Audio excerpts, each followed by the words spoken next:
On August 23, 2025, India witnessed a political earthquake. The government, led by Prime Minister Narendra Modi, introduced a controversial bill that punishes politicians who are jailed, even before their legal appeals are exhausted. Supporters argue this is about cleansing politics of corruption, but critics see it as yet another step in Modi's gradual transformation of India into an authoritarian state. This bill has sparked outrage across party lines and civil society, raising urgent questions about democracy, power, and the future of India's political landscape.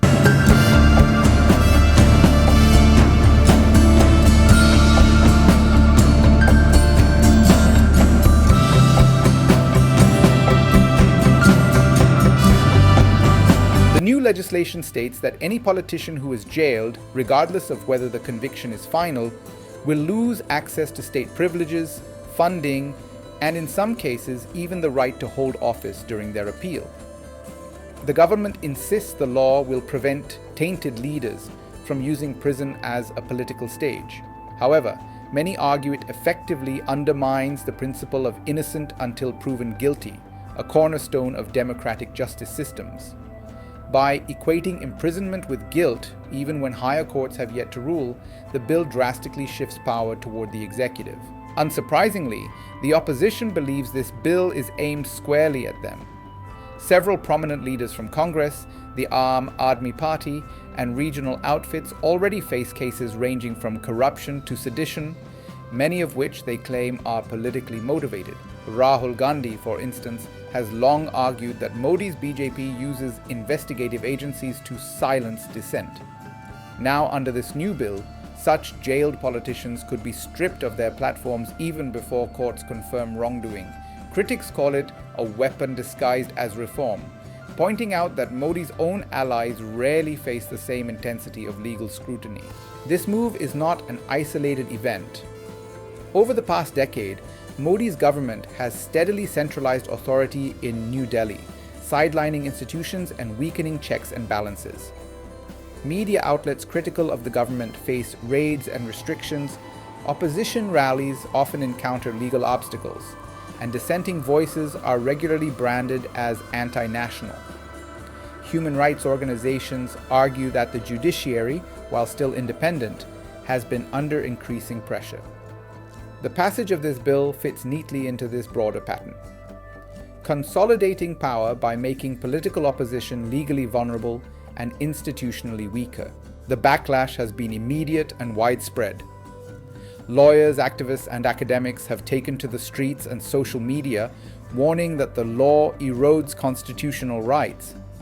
Legal experts argue that it creates a dangerous precedent where imprisonment, even temporary or unjust, becomes a tool to end political careers.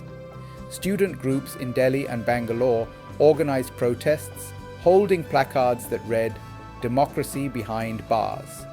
Even some former BJP members have privately admitted the bill risks delegitimizing India's democracy on the world stage. Observers have drawn parallels between Modi's India and other countries, where democracy has eroded under strongman leaders.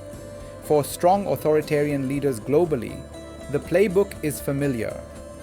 Use legal reforms and anti-corruption campaigns as tools to discredit and dismantle opposition, while presenting the measures as moral or nationalistic. Modi, once hailed internationally as a champion of economic reform, is increasingly being described in global media as an authoritarian leader cloaked in democratic rhetoric. As India approaches future elections, the stakes could not be higher. A weakened opposition means voters may have fewer choices and less robust debate on policies. If dissenting leaders are systematically silenced or disqualified, India risks sliding toward a one-party system, contradicting the pluralistic spirit enshrined in its constitution. Internationally, this trend may also damage India's image as the world's largest democracy, a label that has long been central to its soft power and global identity. The new bill punishing jailed politicians is more than just a piece of legislation. It is a signal of the direction India is heading under Narendra Modi. What is framed as a fight against corruption increasingly looks like a campaign to weaken democracy itself. The outrage it has sparked is not just about political rivalries, it's about the survival of democratic principles in a country of 1.4 billion people. The question now is whether India's institutions, its people, and its opposition can push back strongly enough, or whether Modi's march toward authoritarianism will continue unchecked.